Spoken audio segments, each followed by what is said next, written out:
पूरी दुनिया में न्यूक्लियर वॉर का टेंशन है। इससे जुड़ी एक खबर है, युद्ध लंबा खिंचने से हर दिन बढ़ रहा है खतरा। जापान में हिरोशिमा के पूर्व मेयर तादातोशी अकीबा का बयान आया है, G7 देशों को स्पष्ट करना चाहिए अपना रुख। ये रवि ऐसे समय में हो रहा है जब यूएस ने एक बार फिर से ये अनाउंस कर दिया है कि वो नई मिलिट्री एड यूक्रेन को दे रहा है, वो भी $400 मिलियन की, और उसमें हाइमार्स भी अब शामिल बताए जा रहे हैं। यानी जिस बात का अभी हमारे साथ एक्सपर्ट सरदाना सर भी जिक्र कर रहे हैं, ये वॉर लंबी खिंचने वाली है, ये वॉर नहीं रुकने वाली, क्योंकि अमेरिका अपनी तरफ से यूक्रेन को जिस तरीके से मिलिट्री एड देता आ रहा है, वो इस बात के संकेत हैं कि ये युद्ध लंबा खिंचने वाला है। अब ऐसे में अब किस तरीके से इस पूरे हालात को देखते हुए बड़ी बयानबाजी हो रही है, परमाणु हथियारों पर घोषणा की बात G7 में ये कही जा रही है, और तादातोशी अकीबा जो कि पूर्व मेयर हैं, उनकी तरफ से न्यूक्लियर वार्निंग के तहत ये बड़ा बयान। फ्रीडम ऐप से सीखकर आप मधुमक्खी का पालन करते हैं क्या?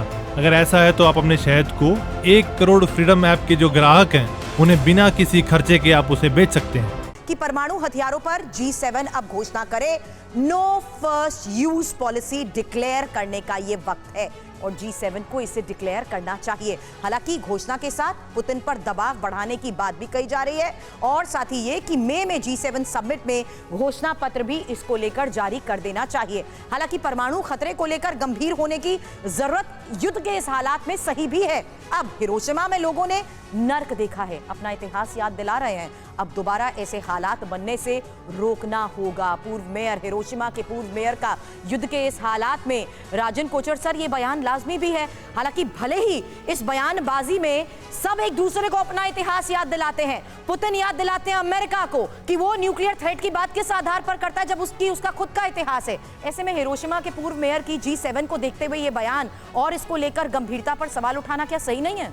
देखिए, कुछ हद तक तो मैं सोचता हूँ सही है, क्योंकि आपकी नज़र में लेके जाता हूँ स्टार्ट ट्रीटी पर, जो 2010 में रशिया और यूनाइटेड स्टेट्स के बीच हुई थी ये ट्रीटी, और रशिया अभी ने इस ट्रीटी को सस्पेंड कर दिया। राइट। और उसका रीज़न ये है कि रशिया नहीं चाहता है कि यूनाइटेड स्टेट्स उसके न्यूक्लियर आर्सेनल, न्यूक्लियर कैपेबिलिटी को इंस्पेक्ट करे और उसके ऊपर कैप लगाए, बिकॉज उसने यूएसए का रुख देख लिया है और वो चाहता नहीं है कि स्टार्ट की ट्रीटी को आगे ले जाना।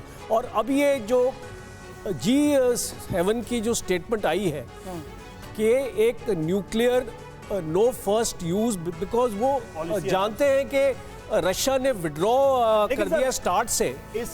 इस तमाम नेगेटिविटी के बीच एक अच्छे डायरेक्शन में बात तो कही ही जा सकती है कि कम से कम दुनिया को न्यूक्लियर वॉर में जाने से बचाने के लिए पहला एक ओपन ऑफर है ये। देखिए, और देखिए रूसी, मैं सर लौटूंगा उस पर, आप अपना कमेंट जरूर दीजिएगा। और रूसी टैंक पर यूक्रेन का ड्रोन अटैक, वो तस्वीरें भी हम आपको दिखाएंगे। यूक्रेन की 68वीं ब्रिगेड ने ये अटैक किया है, 68वीं जैगर ब्रिगेड ने ये हमला किया। यूक्रेनी हमले का वीडियो सामने आया, ये तस्वीर आप देखिए किस तरह से यूक्रेन ने टारगेट किया। तिवारी सर, उसी बात को कंटिन्यू करेंगे जो आप कहना चाह रहे थे कि कम से कम दुनिया को नाभिकीय युद्ध में झोंकने से रोकने के लिए ये एक पहला बड़ा बयान और पहला बड़े स्टेप की तरह नहीं देख सकते इसको, अगर जिम्मेदारी से G7 देश इसको एक्सेप्ट करते हैं? इसका असर क्या, इम्पैक्ट वही समझ सकता है जो उससे सफर कर चुका है। बिल्कुल, जापान वही है। और ये बटन सर, बट जापान भी तो बहुत क्रूअल रहा है अपने वॉर के टाइम में। क्रूएल रहा है, लेकिन इस स्टेज तक नहीं कहा कि जहां सिविलियंस टारगेट हुए। न्यूक्लियर वो वॉर क्रूएल रहा है उनके फौजों की अपेक्षा कब्जा करने के लिए, बट सिविलियन टारगेट के प्रेस क्रूएल नहीं रहा है। लेकिन जिस सिचुएशन में अमेरिका ने जो एटम बॉम्ब गिराए थे, उस समय करीब करीब क्लियर हो गया था कि जापान सरेंडर करने वाला है, मतलब वैसी सिचुएशन नहीं थी। लेकिन अमेरिका का जो इंटेंशन है वो बहुत क्लियर लोगों को अच्छी तरह समझ चुके हैं। तो जापान को इस बात को आगे लाना एक बहुत बड़ा कदम है, और बहुत मैच्योरिटी और बहुत जिम्मेदारी का बात है। G7 को इसको समझना चाहिए। ये कौन इनिशिएटिव लेगा, इसका वेट किया जा रहा था, ये जापान ने इनिशिएटिव लिया, एक बहुत इंपॉर्टेंट कदम है, इसको प्रशंसा करनी चाहिए। और हो सकता है कि नाटो का और G7 का ग्रुप का कुछ इनका इंडिकेशन दूसरी तरफ जाए, जो अमेरिका को अभी आंख बंद करके फॉलो कर रहे हैं, जो बाइडेन कह रहे हैं वही करना चाहते हैं। और अपने सिटीजन्स, अपने देशवासियों के जो ओपिनियन है उसके खिलाफ इनके नेता। ठीक है सर, लेकिन इन बयानों के बीच ये भी देखना होगा कि क्या वाकई में ये जो बयान है इनका कोई असर सतह पर होता हुआ नजर आता है या फिर ये बयान बनकर रह जाते हैं। फ्रीडम ऐप से सीखकर आप मधुमक्खी का पालन करते हैं क्या? अगर ऐसा है तो आप अपने शहद को 1 करोड़ फ्रीडम ऐप के जो ग्राहक हैं उन्हें बिना किसी खर्चे के आप उसे बेच सकते हैं।